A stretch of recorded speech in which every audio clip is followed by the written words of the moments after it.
the last video, we were out here moving stuff around. We had the machines and we got the campsite ready. We didn't come out last weekend. If you watched the news, there was a lot of flooding in St. Louis. We stayed home for the weekend, did some stuff around the house. For all of the rain that they got in St. Louis, we did not get a drop out here last week. It waited until 2 days before we came down to rain, and wow, what a difference it made. So the plan is to camp at the new spot, but as you are seeing, the sweet spot, this is where we've been camping, is nice and dry, and we're now camping down there, which means that we have got to walk through water. It's not too bad though, but everything is up. Thank God it rained. It was so low, and even now it's only about 3 feet, but all of this has got its flow back. It left from its slow trickle that it was on. The road in and out is underwater that way, and I don't think you can see it from here. Maybe you can, but once you get back that way, all of that is underwater also. So David has dropped me off here at the site with all the supplies. He went up on the hill. When I say on the hill, I mean way up there, further down. They're up there moving boulders, brought big machines out, and he's building something special up there, so they're working on that. So right now I'm about to pull the rake out because we got all of the gravel in here, but before I put the tent down, I need to just give it a nice level over and start getting camp set up. When it's all said and done, it'll be beautiful.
This episode is dedicated to one of my dearest friends.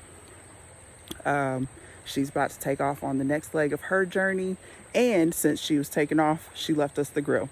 I started a fire ring, but now that the grill is here, I had to move where I was going to put it. So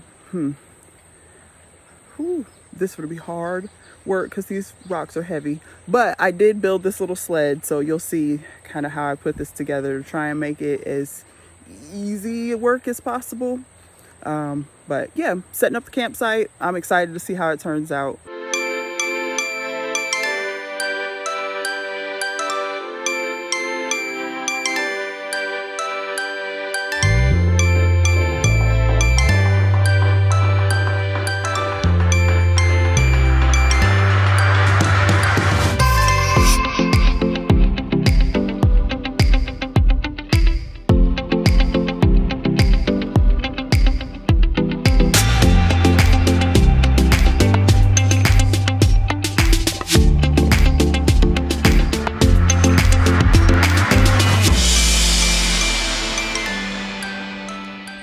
if you're ever in Raytown, Missouri, stop at Breakfast and Lunch Lovers.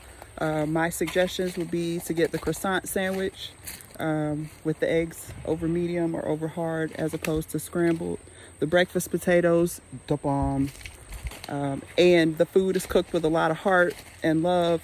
And it's a Black-owned business, so you can support the locals, support Black-owned, have some good food, great atmosphere. You got to have patience. It will definitely make you practice you. You got to sit there, be patient, be kind, be thoughtful, be nice, because they're in there working hard as a career server, career person that enjoys being of service. I can tell you that Breakfast and Lunch Lovers was one of my favorite places to work at because the people were always friendly, patient. Okay, always is a qualifying word, so it's not fair to say always. Of course, there are times when things just don't go right, and some people are still in their practice and they run out of patience. Even myself, I found myself in IHOP the other day, kind of having like a mini temper tantrum inside, and it was starting to come out. It's hard for me to go out to eat because I've worked in restaurants for so long and understand the importance of service so well that the probably 3 minutes we sat there waiting for drinks felt like about 30. And anybody that has been a customer or a server that cares about the service knows that the time can drag. So yeah, I'm long-winded. You get me talking about food and restaurants and service and all that, and I'll go on a rant. But so yeah, I'm wearing this shirt. I've got a bunch of them. I didn't ever turn them in when I stopped working there. Sorry, Marvin. But I do sport them proudly all over the place, including on my own videos, giving you a plug. So thank you for being a part of my life and for that part of my journey, being an employee of yours. It was nice to work with you. And right now feel like I'm sweating in your kitchen. That's how hard I'm working. So I'm gonna get back at it.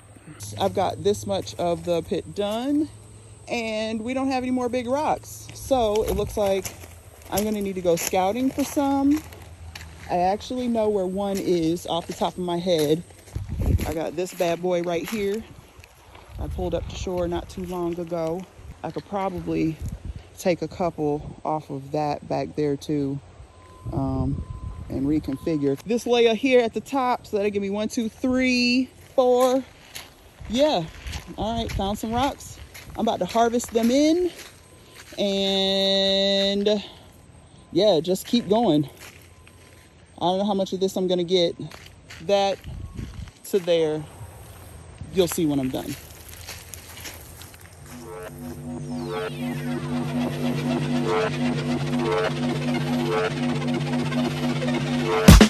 I've been coming up hot for a minute. Everybody know the drop when I'm in it. I drop the top when I'm in it. Everybody know the drop when I'm in it. Yeah, I go so yo. Everybody know I'm on. You know when they click through to the send it's about to be a show, big run.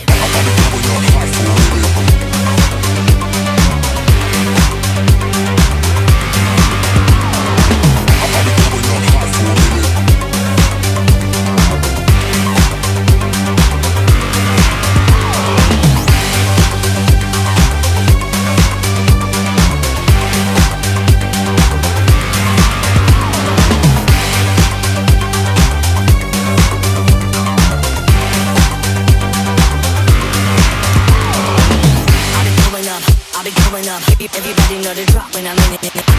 Drop the top when I'm in it. Everybody drop when I'm in it. Yeah, I go so yo. Everybody know I'm on. You know when they click through to the system, it's about to be a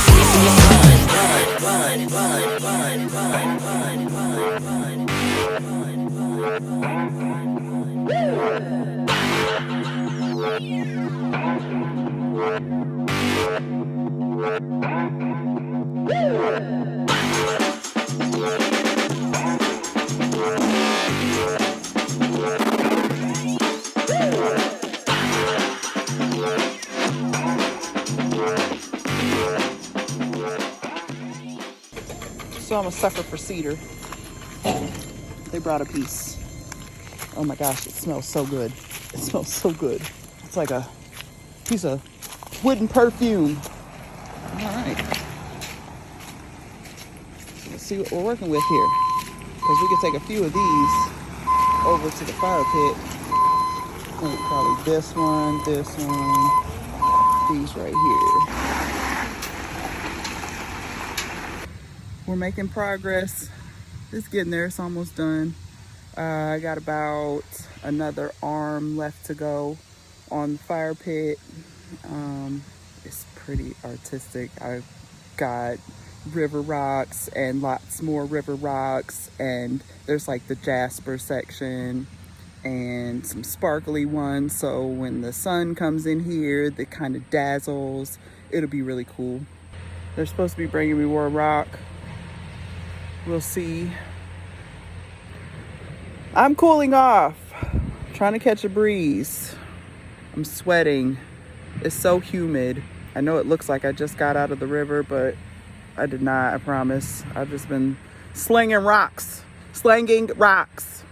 literally with my hands. It's fun though. It's a good workout. I don't do a whole lot of working out like at the gym. This my workout time, lifting. I kind of push myself and bring heavier rocks from odd places, so I gotta carry them longer, help build my muscles, keep my core strong. It's working. Yeah. Uh-oh. It's horsefly hour.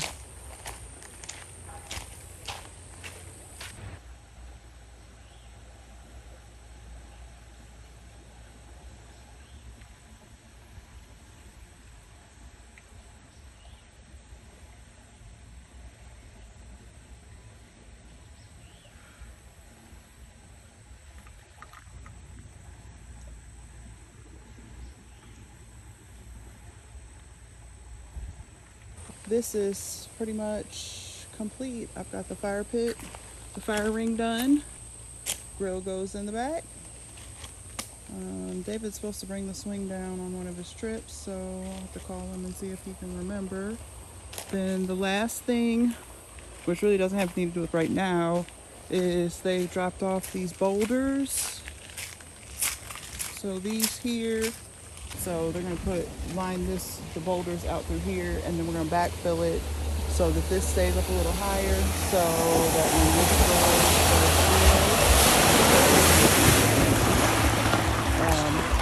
we can keep our site dry.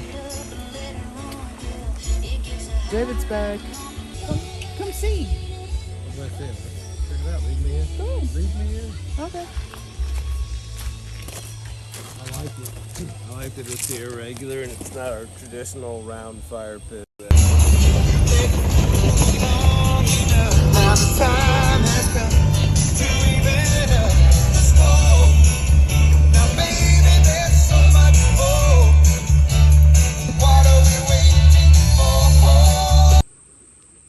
I am multi-purposing on the grill. That's dinner tonight. And then I'm also seasoning my cast iron while we're at it. So, yeah. See, the sun is still up.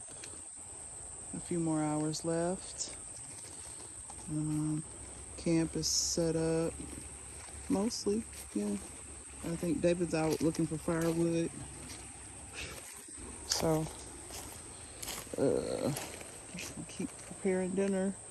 Making beer can chicken and some tomato and cucumber and avocado salad and some baked beans and friendship salad, which is already made, so I don't have to do that part, but the chicken will take a while. Just let it do its thing. I just sit here quietly, peacefully, waiting, watching, listening to the birds, giving my sacrifice to the bugs. Every time I come out, there's a set number of bites I'm required to give. So I do willingly, knowing that they're coming. And Makes the whole thing all the more interesting. Look at them.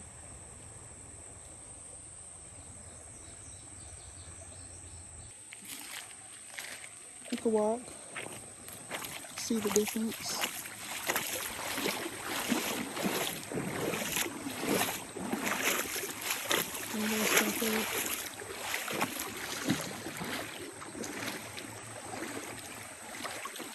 It's lazy river-ish now.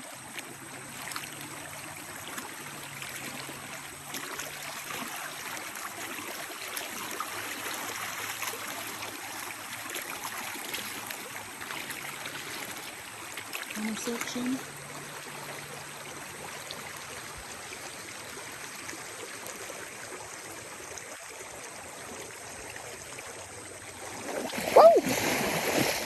It's kind of swift. Kind of sort of swift. There's so many little fish in here.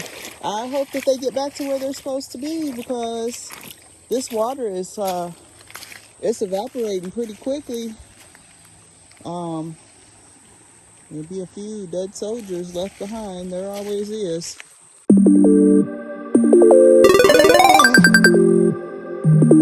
Oh, baby.